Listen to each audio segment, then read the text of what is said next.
Right, so Dynamite was last night. This was a 3-hour show, which was Dynamite and Collision technically. But yeah, quite a big show. Some things definitely to say about it, I will say that. But yeah, let's get into it. And also, little heads up before we do. If you've not seen the previous videos, normally I have images and screenshots, but I'm unable to do that this week because Trilla's dead, so I'm unable to take screenshots. I might try and put some images in there, but I don't know yet. I'm just being aware because that is a thing that's happening. But yeah, let's talk about the show because it's quite a stacked one. So the show actually opened up with a kind of cold open, essentially, with Shivani and eventually Sting coming in to do quite a powerful tribute to the late Ted Turner, who died literally yesterday, a few hours before Dynamite, which is, you know, huge loss for just the entire entertainment industry, but also obviously AEW because they are on Turner, and also just what he did for wrestling with WCW. So it's kind of nice that they gave that tribute, and it was a real good tribute to Shivani. Definitely was good there, and obviously Sting come out. The crowd popped for Sting. They didn't expect it. I didn't expect it, so that was pretty cool. Quite a good tribute. I thought that was a really good tribute, so really appreciate that they took the time to really go for that. However, the show actually opened up with Jon Moxley defending his AEW Continental Championship against Juice Robinson of the Bang Bang Gang. Now, this was obviously teased on Collision last week, and the big question going into this was, would Jay White return? He doesn't return, which is a shame, but I feel like they're building towards it, definitely. So we're not ready yet. But the match itself, I mean, Juice and Mox have got phenomenal chemistry. They really do. It's a great opener. The hit and the stiffness of it. I mean, you can tell they both really know each other. Like, very fit. Like, when you see two wrestlers got really good chemistry and know each other clearly, they allow themselves to do a bit more heavier, a bit more, you know, a bit more weighty stuff. You know, a bit more brutal, essentially. And this is what these two do. It was nice to see Juice presented this way. It's the first time we've seen Juice presented like as a main, not a main eventer, but you know, a basic solid figure going forward for championships for the first time in a while. It isn't tag, and I feel like that benefits Juice a lot. I feel like that's definitely the role they want for him, but obviously injuries to the Bang Bang Gang. Moxley looks great, as you expect. I really like how they respect the Juice and Mox's history too. I thought that was very interesting because you've got to pay homage to it, but also just in the sense of Juice and Mox, obviously, they have great chemistry, and so Mox isn't going to overlook Juice in any way. And you could have easily done that with how Juice was portrayed, and they never. And I thought that was really good and really the right move to go with that. So, yeah, as a match, it was fine. I'm not going to go into, because it's a 3-hour show, it's longer than usual, and I've only got a time limit to do this. So, I can't go into depth with every single match. So, this one, it was a great opener. It was. Again, it was more just very much what you expect from Juice and Mox. We covered the New Japan US title match from Best of Super Juniors a few days ago, and that was really good.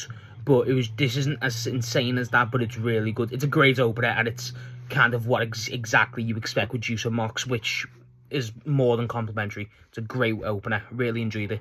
After this, we actually get Jon Moxley and the Death Riders, well, technically not Moxley, but the rest of the Death Riders, backstage with Will Ospreay, saying how he's been training with them, showing that he's still training. He's got Yuta sitting on him, and he's, like, forcing his neck, like, doing neck exercises, essentially, and basically just favouring that story. And then, like, Moxley basically says, you need, you know, end of the day, you need to just push through this because we can make you can have a career with this neck injury, but if you do this, you'll be one of the best of the best, and that's what you need to be.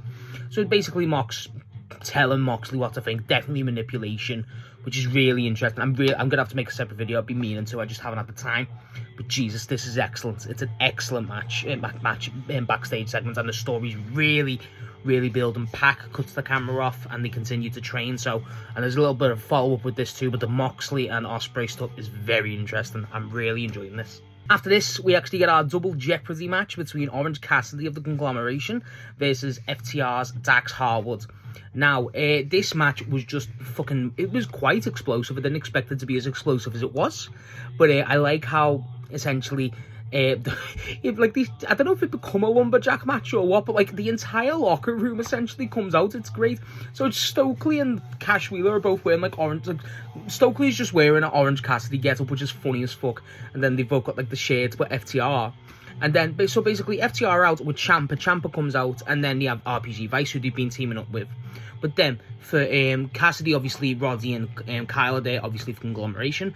Then, Cage and Cope come out, too, so they stand in there. And then the Bucks, too, which was pretty cool. So it was like, it was fucking packed. I thought they should have said, fuck it, let's make it a lumberjack match. But obviously, no, no actual belts. The match itself in the ring was fun. I really enjoyed. I think the people coming out really helped this match have an identity. I feel like the match itself was great, but I feel like it would have been those matches where, oh, that was fun, and then we overlook it. You know what I mean? I feel like that's definitely a thing that I would like to point out. This definitely give it an identity, and it makes me remember it a bit more. Again, Dax is great, as you expect, but Dax doesn't get the chance to be a singles wrestler a lot of the time, so what he does, he's excellent. I think that's really good, and Cassidy's just fucking incredible. You know how good Cassidy is. I really liked how the pace of this match too. I think it really benefited from it. The main thing is obviously outside, so like they're interfering, RPG Vice, and then at the end it becomes just a fucking melee. Cassidy gets a roll-up pin, which was really surprising. I didn't think that would happen. It was Cassidy with the roll-up, and what they do is RPG Vice are trying to distract, and then everyone leaves, and then RPG Vice are left in the ring with Cage and Cope, the Bucks, and obviously Kyle and Roddy, with Cassidy still there. And so basically they just all basically beat the shit out of them. Like the Bucks both super kick essentially at the same time. Trent, yeah, it was Trent, and then Copeland spears him, spears Rocky Romero. Kyle and Roddy both do their double finisher, and then Christian goes up and he's teasing like his move, like a spear, and then he just stops and kicks him in the balls. Crowd pops heavy. It was fucking sick. And then FTR on the ramp, like, what the fuck? I didn't know where the fuck Ciampa went. I'm worried about Ciampa. But as a match, it was fine. This is definitely the main. It's just building. And obviously, it does confirm now that we will be getting the conglomeration having a tag team title match against FTR at some point. So, I don't know who that is. I don't know if they're just going to do Roddy and Kyle. Probably. But obviously, Cassidy won it, so that's definitely interesting. But either way, definitely interesting. I really enjoyed this. I think I love when like the entire roster essentially comes out. So I've always enjoyed that sort of thing, but this I really thought to help give it identity, and the match was good too, but the identity of it really benefited it.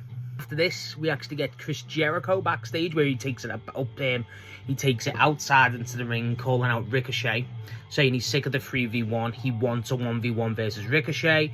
Ricochet and the Demand come out. It was the way Jericho said. He goes, "I demand," and leaves a pause like everyone's gonna pop for it, like fuck out of here.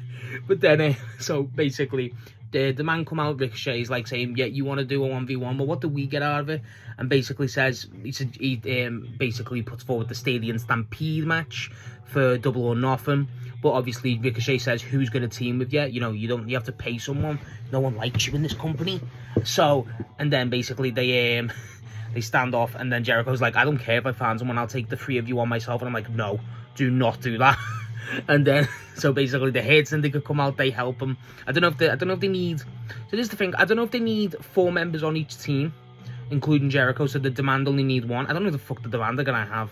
But also you got I don't know if MVP is gonna be counted in the match, probably, but then, you know what I mean, that could make sense. But either way, the Hate Syndicate come out, and then they basically brawl, and that's it. So they haven't confirmed it fully, like on the graphic and stuff, but obviously because it's the members, but they're doing they're doing Stadium Stampede, a Double or Nothing. Hell yeah, my buddy Snotty's going there. He's been looking forward to that.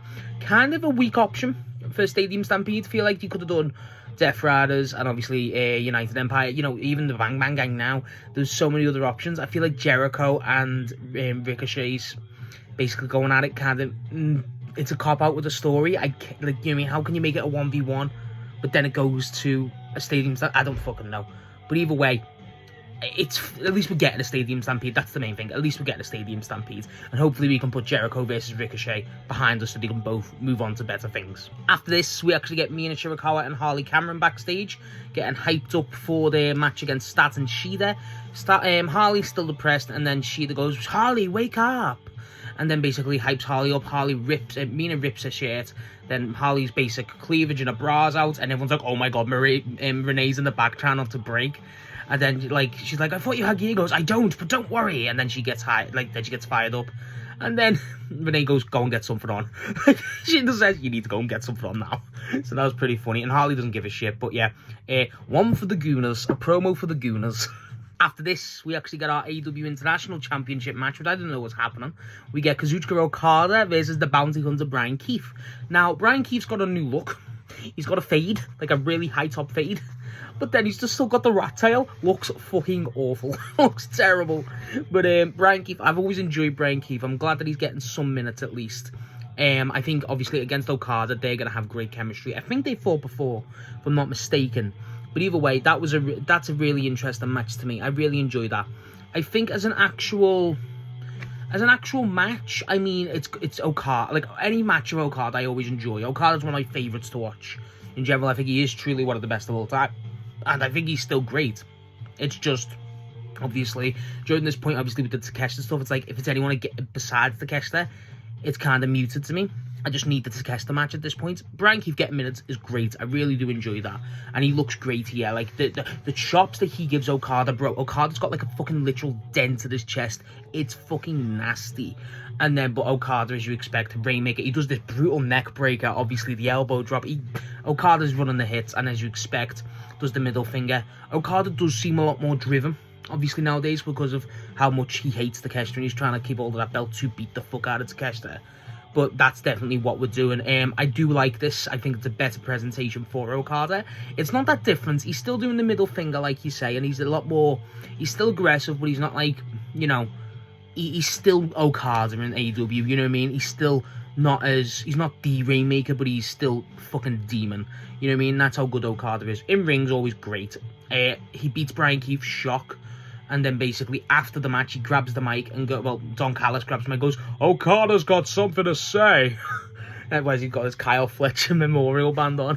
And he goes, and then Okada says he wants more gold. He wants the world title, which is very fucking cool. I really like that. And then obviously this pays off later in the night too. We'll talk about that when it happens. The match was great. The match was really good. It was a really fun match. However, I do think that, again, we need to have a bit more payoff with Okada and Takeshita's tension. We have a bit of a moment later, which I will talk about, but I feel like with the matches, I feel like we just need to have Takeshita stand on the ramp, like what Okada does to Takeshita. But I feel like that's something we need to do. But either way, you could have had the promo on the ring too. I feel like that could have been good. But either way, I think Okada's been great. Everything about Okada I enjoy. I need to make that clear. I really enjoy Okada. It's one of my favourites in the entire roster. And yeah, there's faults to Okada's presentation and stuff. But as an actual wrestler, bell to bell, still fucking bangs. The drop kick alone is the sickest shit ever. But this match with Bryan Keith, I hope we get more of Bryan Keith actually, because I think Bryan Keith can go with just about of fitting him in somewhere, which is a problem for a lot of AEW's roster. But Bryan Keith is really good. So I just think more minutes for him. Maybe not every week, but more minutes. I'm happy with that. Him against Okada is a great call. I enjoyed that. After this, we actually get a backstage segment with Speedball and Kevin Knight. Now they forgot them, and basically it's just Speedball hyping Kevin up for his match against Darby, saying, "I like this name actually." So always the Jet, the Jet, Kevin Knight, and basically he's saying, Darby, you're saying you want to drop this belt till you want to hold this belt till you drop. Well, tonight you're gonna get that because, and then Speedball says, Kevin, prove to everyone that you're not the future either now.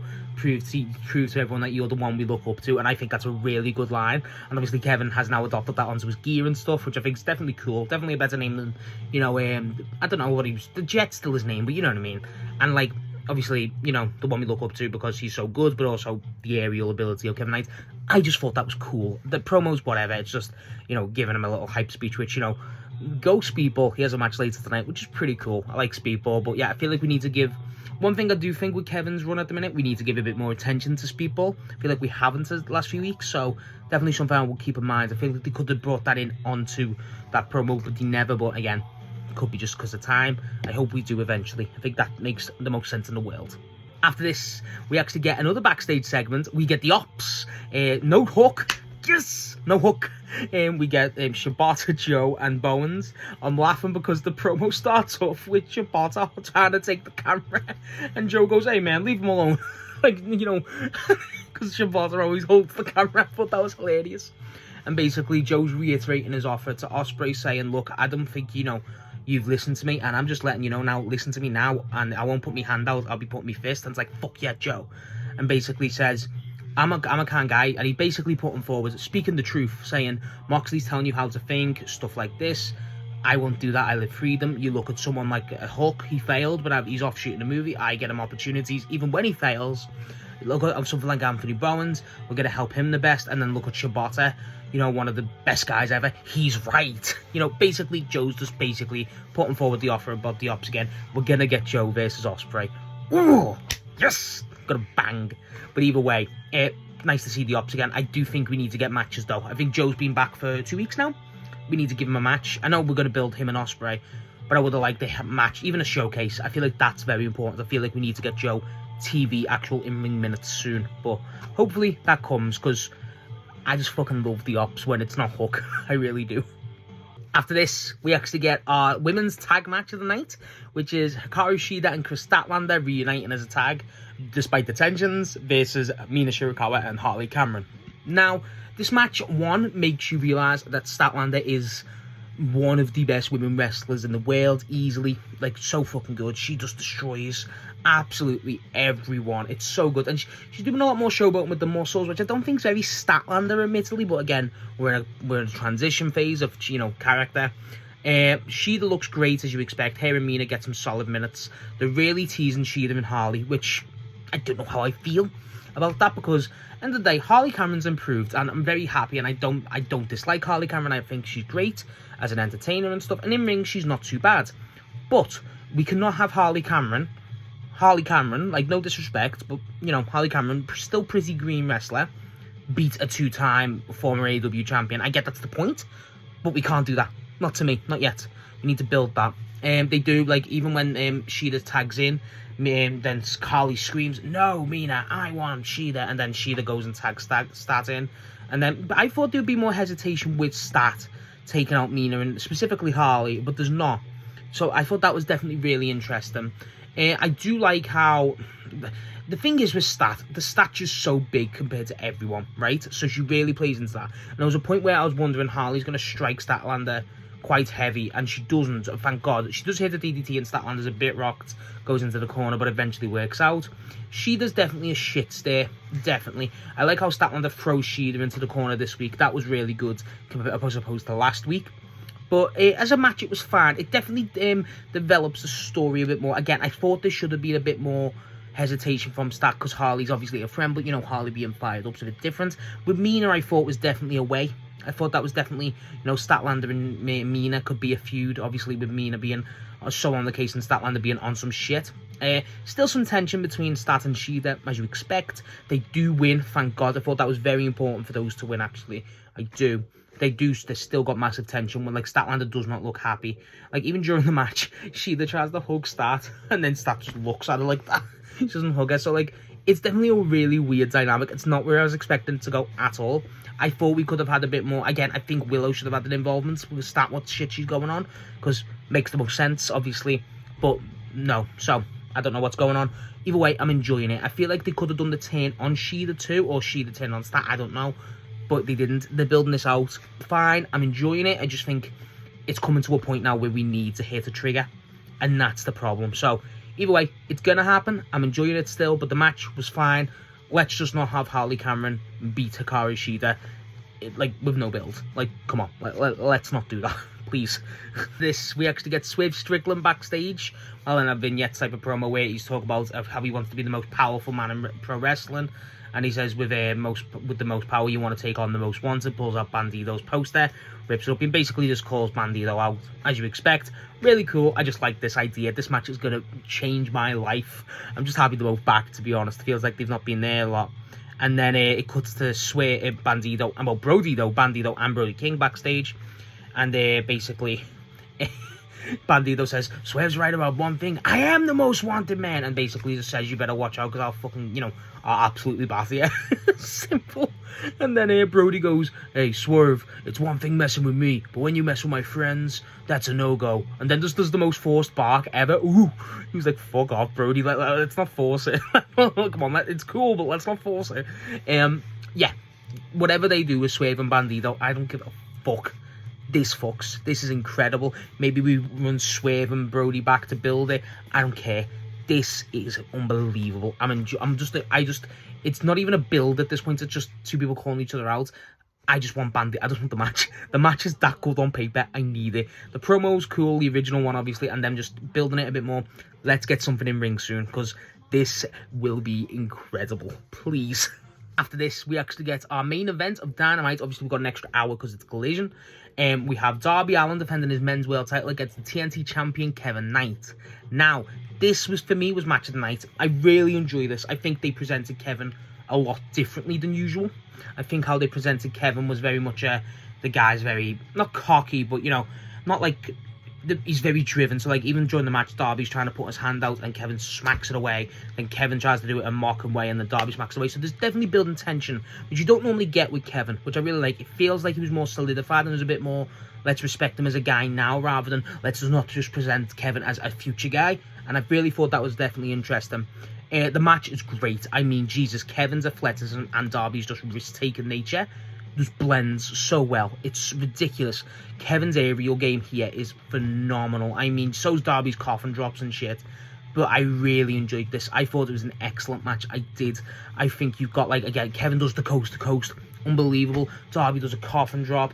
Kevin, oh my god, bro, there's this point where Kevin's on the ropes, like, lying down like that, and Darby does a coffin drop, but onto Kevin. Oh my god, it's fucking brutal.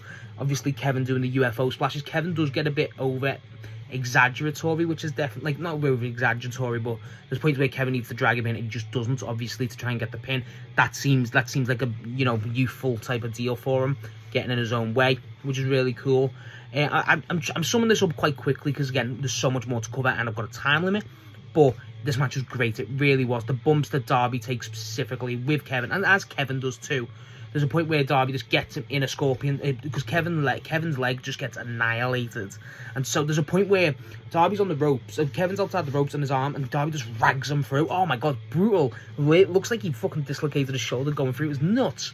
And then, as an actual match, it was great, like I say. It was really intense. I felt like the pace was non-stop, which is very important for me. It really worked. I really enjoyed this. Darby's run's been great so far. And then the Scorpion Deathlock, obviously, on the attack knee, and then he goes for a guillotine, and it looked like he was going to win the match, and I thought it should have, but it doesn't. But it was definitely really cool. But Darby does get the win, as you expect. Sting comes out, lifts Darby's hand up, and then he comes up and gives Kevin a bit of praise, and they both shake hands at the end. That was really cool. And that's technically the end of Dynamite. But then, as soon as we start, MJF's music hits, MJF comes out. Now, MJF calls Darby out, saying, Darby, it's okay, no one wants to see you rematch your title reign no more, give me a rematch. And then Darby just goes, no, as expected. And then he's like, okay, you want something from me? I'll give you my scarf. It's a nice scarf. And he goes, no. And he goes, I can't believe I'm saying this. I'll give you my Dynamite diamond ring. And everyone's like, and he's like, no. And he's like, what do you want? And then he goes, Max, I want something you can't live without. Your hair. And like, then Max is like, be reasonable. Be reasonable. And then he goes, no, Max, I want your hair, you self-centered vain bitch, and all that. And then Max is stunned, like, because he says, next week, contract sign him. If Max doesn't show up, he's never getting a title shot from Darby again. So Max is, like, stunned and then just walks away. He doesn't even answer, so it's like, shit. So if we're getting bald, because the bald chance, obviously, as soon as that's announced, rain. So, obviously, if we get a bald MJF, that's incredible.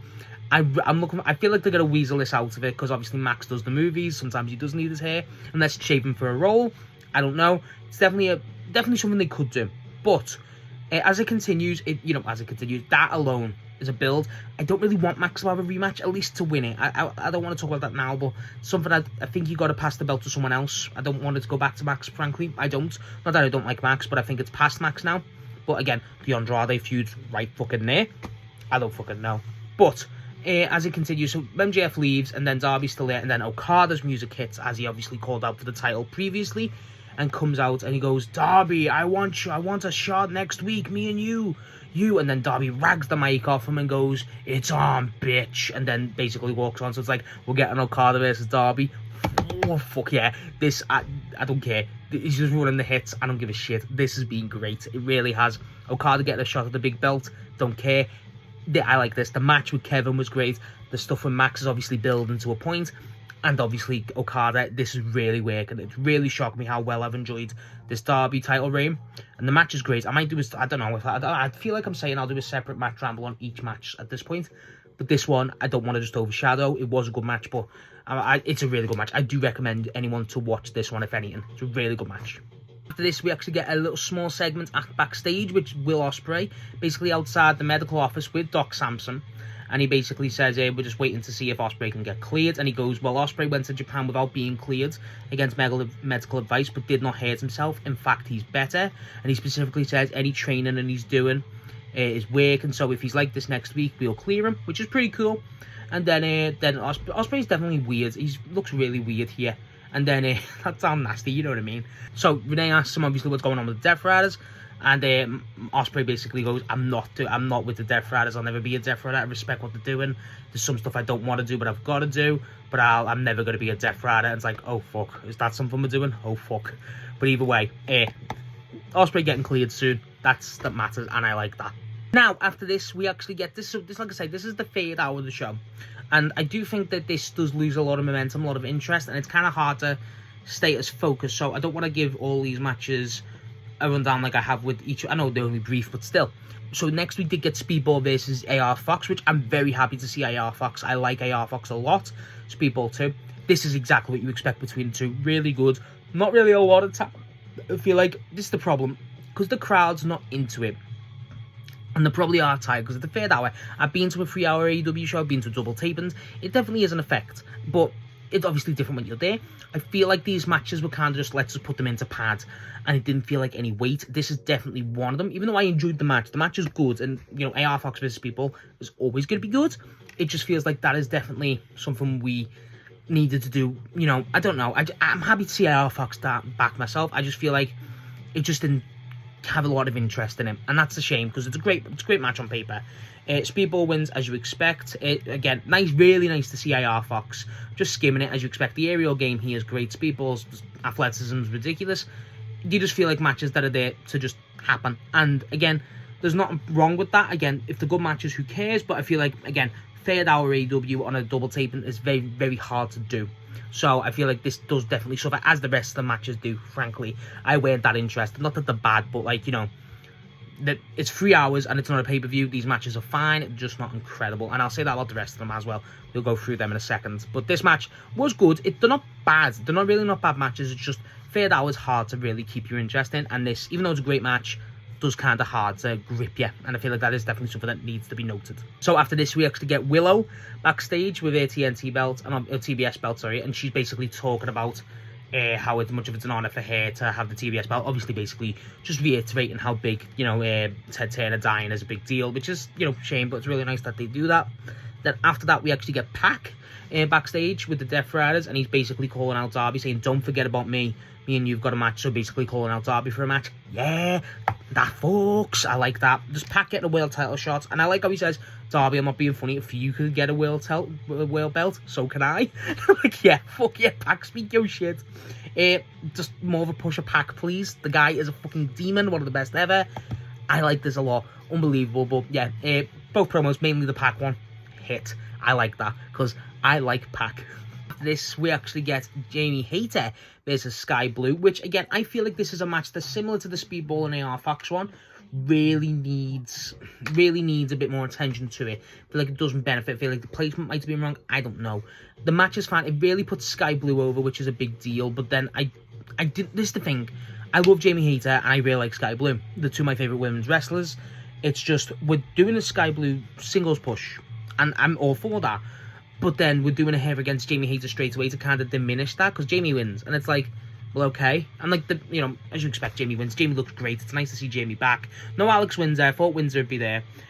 So, yeah, it just, again, it doesn't, the crowd ain't into it. The match is fine. It just hasn't got the best of paces. It's just very much like we need to kind of wait for this to, you know, kind of pass. It's a fine match. It's what you expect. But I just don't think we should have given Skye Blue, Jamie Hayter this soon. We could have built that.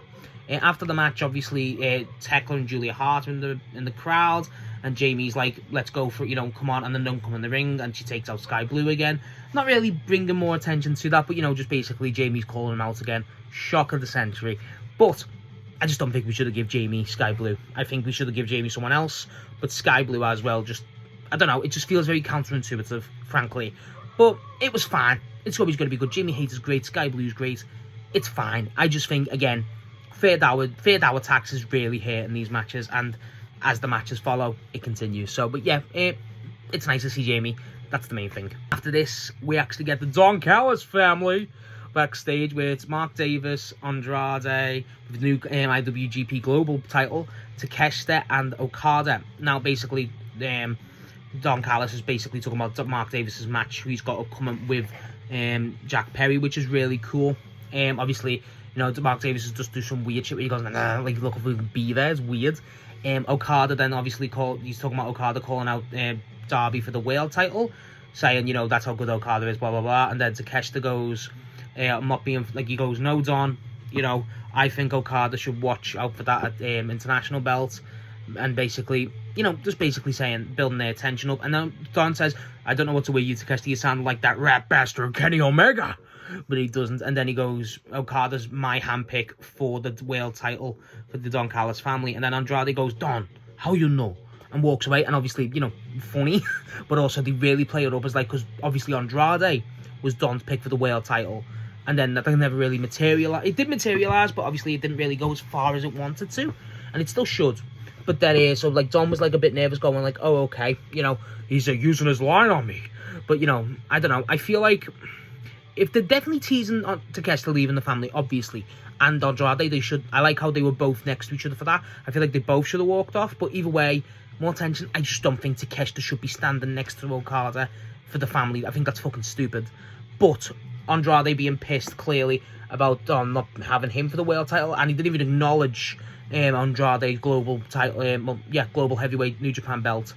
Yeah, definitely building something there. I just fucking love Andrade. I like that they're doing more with this as well, but I feel like we need to build more with Takeshita. I feel like just the presentation of that was wrong, but I don't know. Andrade being pissed at Don, though, I really do like. I think that's definitely the way to go. And Mark Davis being a beaver is funny as hell. After this, we actually get our Rush Toro Blanco showcase match, which again is against Manny Lo.